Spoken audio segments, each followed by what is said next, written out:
खबर बिहार में आप सभी का स्वागत है। मैं हूं आपके साथ अंजलि आनंद और बड़ी खबर आपको बता दें, चुनावी रणनीतिकार प्रशांत किशोर आज कर सकते हैं बड़ा ऐलान। सुबह 11 बजे प्रेस कॉन्फ्रेंस करेंगे। पिछले 3 दिनों से प्रशांत किशोर कर रहे हैं मुलाकात, राजनीतिक दलों के साथ ये मुलाकात हो रही है। बिहार से राजनीतिक शुरुआत कर सकते हैं और इसका आज ऐलान कर सकते हैं क्योंकि आज 11 बजे प्रेस कॉन्फ्रेंस करेंगे। प्रशांत किशोर ने कुछ दिन पहले ट्वीट किया था, ट्वीट कर बिहार की राजनीतिक में एंट्री का संकेत दिया था। एनडीए और आरजेडी का विकल्प बनने की बात भी कह रहे हैं। तो क्या होगा प्रशांत किशोर का प्लान? बड़ी खबर और सबसे बड़ी बात, आज बड़ा ऐलान कर सकते हैं। अभी तक दूसरी पार्टी के साथ रणनीति बनाने वाले प्रशांत किशोर बिहार की राजनीति से, जी हां बिहार की जमीन से, क्योंकि खुद उनका जन्म बिहार में हुआ है। और आपको बता दें कि आज बड़ा ऐलान कर सकते हैं। हालांकि जब उन्होंने ट्वीट किया था और संकेत दिए थे तब से बिहार की राजनीति गरमाई हुई है। और खास तौर पर आपने देखा था सुशील मोदी ने भी ट्वीट किया था और सीधे तौर पर उन्होंने ये तक कहा था कि देखिए, कोई भी राजनीति की बात कर ली जाए, लोकतंत्र में सबको अधिकार तो है, लेकिन बिहार की बात की जाए तो फिलहाल किसी भी छोटे दलों की, नई दलों को लगता नहीं है भविष्य है। इसे लेकर अलग अलग रिएक्शन भी आए। हालांकि देखिए, जेडीयू की बात कर ले तो जेडीयू ने तो खुला तौर पर ऑफर भी दे दिया कि उनका स्वागत है, क्योंकि पहले भी जेडीयू की बात कर ली जाए तो नीतीश कुमार के लिए रणनीति बना चुके हैं प्रशांत किशोर। आपको याद होगा वो वक्त जब प्रशांत किशोर तमाम राजनीतिक दलों के लिए रणनीति बनाते आए हैं। तमाम जानकारी के साथ हमारे पॉलिटिकल एडिटर शैलेंद्र जी हमारे साथ जुड़ चुके हैं पटना से। शैलेंद्र, वाकई आज बड़ा ऐलान कर सकते हैं प्रशांत किशोर? क्या आज ये जो अभी तक कयास लगाए जा रहे हैं नई राजनीतिक पार्टी का जो ऐलान करेंगे, क्या आपको लगता है आज ही वो संभव है? किस तरह से कयास लगाए जा रहे हैं शैलेंद्र? देखिए अंजलि, ये कहे कि बिहार में ये दूसरा प्रयास होगा प्रशांत किशोर का। इससे पहले जब वो जेडीयू से अलग हुए थे, अभी तक वो एक पार्टी में शामिल हुए थे, जदयू में। जदयू के राष्ट्रीय उपाध्यक्ष थे, दूसरी नंबर की हैसियत थी उस पार्टी में। लेकिन स्थितियां और परिस्थितियां ऐसी बनी कि पार्टी से बाहर जाना पड़ा, उनको पार्टी से बाहर किया गया। उसके बाद उन्होंने कहा था कि मैं बिहार नहीं छोड़ूंगा, बिहार में लगातार काम करूंगा। और उस समय उन्होंने बात बिहार की लॉन्च की थी, लेकिन वो आगे बढ़ नहीं पाया। और अभी भी जो सूचना मिल रही है, जिस तरह से उन्होंने लोगों से बात की है, राजनीतिक दलों के नेताओं से बात की है, जिनसे पहले वो संपर्क में रहे, तमाम लोगों को शॉर्टलिस्ट करके उनसे मुलाकात के लिए बुलाया गया था। एक राजनेता के आवास पे यह मुलाकात पिछले 2-3 दिनों से जारी थी। और इस दौरान उन्होंने जो संकेत दिए हैं कि हम बिहार में जेडीयू और आरजेडी यानी कि एनडीए और यूपीए महागठबंधन, इन दोनों का हम विकल्प बनने के लिए आए हैं। और इन दोनों को विकल्प बनने के लिए एक अभियान चलाएंगे।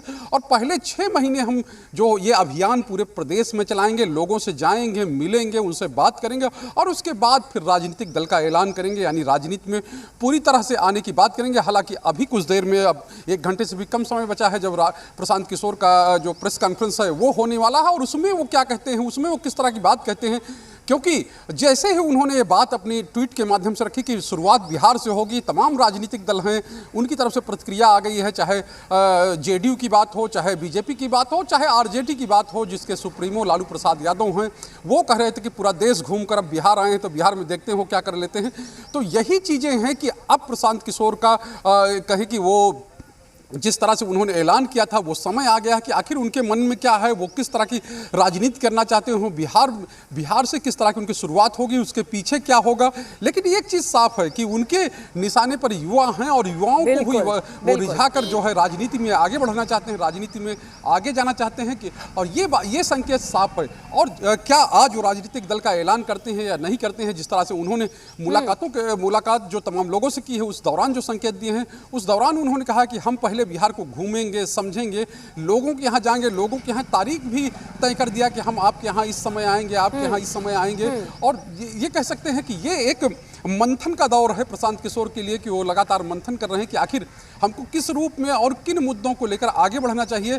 इस दौरान जो बातें साफ हुई वो साफ तौर पे है कि चाहे आरजेडी का शासनकाल रहा हो जो 15 साल रहा है, या जेडीयू और बीजेपी जिसको एनडीए कहते हैं, एनडीए का शासनकाल हो जो लगभग 17 साल का रहा है, उसमें कुछ समय जो है महागठबंधन के रूप में आरजेडी का भी रहा है, तो उन दोनों की खिलाफत करने की वो बात कर रहे हैं और ये कह रहे हैं कि हम इनका विकल्प बनेंगे। बिल्कुल शैलेंद्र जी, अगर देखा जाए जैसा कि आपने भी बताया कि देखिए सबसे बड़ी बात है कि वो विकल्प एक जनता को देने की पूरी कोशिश, और इसी के मद्देनजर देखिए वो लगातार मंथन भी कर रहे हैं। दूसरी तरफ ये भी तो समझने वाली बात है कि देखिए महागठबंधन और एनडीए में खलबली तो मच गई है। अगर आज पार्टी का ऐलान करते हैं, आने वाले वक्त में आपको पता है लोकसभा चुनाव भी होना है, तो इसका कितना इफेक्ट होगा अगर हम बिहार की राजनीति को समझे तो? देखिए, बिहार की राजनीति बिहार में साफ तौर पर है कि जातियों की राजनीति होती है, और हम लोगों ने देखा है जिस तरह का भी मूवमेंट रहा हो, चाहे 2015 की बात हो या 2020 की बात हो, जो कहे विधानसभा चुनाव होते हैं यहाँ बहुत स्पेसिफिक होते हैं कि जो राजनीतिक दल हैं अगर दो साथ में रहेंगे तो वो जीतेंगे। अभी पिछली बार भी हम लोगों ने देखा था किस तरह की आंधी की बात कही जा रही थी कि राजद के पक्ष में आंधी है, महागठबंधन के पक्ष में आंधी है, लेकिन जेडीयू और बीजेपी साथ थे और विपरीत परिस्थितियों में भी उन्होंने जीत दर्ज की। ऐसे ही 2015 में हम लोगों ने देखा था कि एनडीए के पक्ष में आंधी कही जा रही थी और ये कहा जा रहा था कि एनडीए को बड़ा बहुमत मिलेगा, लेकिन उस समय बड़ा बहुमत जो है महागठबंधन को मिला था।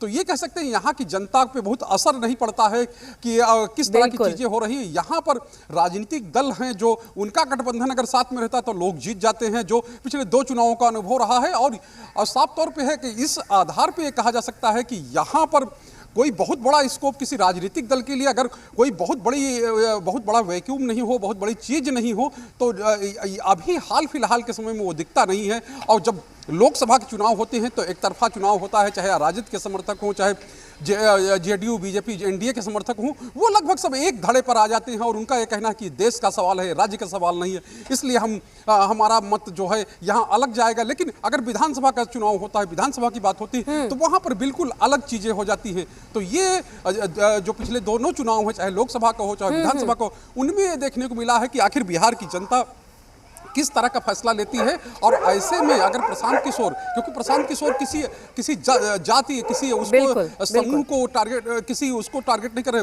वो युवाओं को टारगेट कर रहे हैं, यानी युवाओं को समूह को टारगेट कर रहे हैं।